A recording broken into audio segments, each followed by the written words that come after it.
tatay. Good evening mga kapagsew. Until now, andito pa rin kami sa Tondo Medical Center. Ayan ang tatay ko. Panay lang dahak. Parang may klima siya dito sa Lamunan mga kapagsew.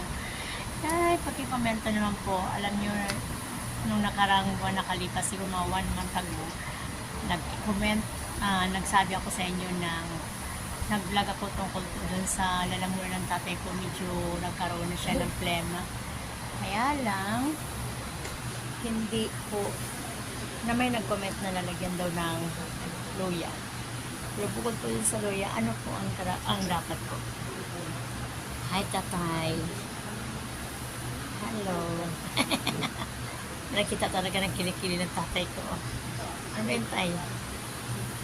Pamatay na yun sa'yo, tay, ah. Yan ang tatay ko. Ano? Inuubo na mga kapaksew. Pero wala siyang ubo. Ngayon na siya nagkaroon ng ubo.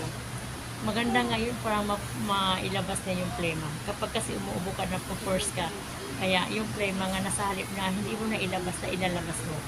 Okay lang yan tayo, umubo ka lang. Kaya mga kapagsaw, thank you very much mga kapagsaw. Pray lang po tayo sa tatay ko. Tulungan niyo po kami na sana ay makakalabas na po kami dito sa hospital na to. Bye-bye and magandang gabi po.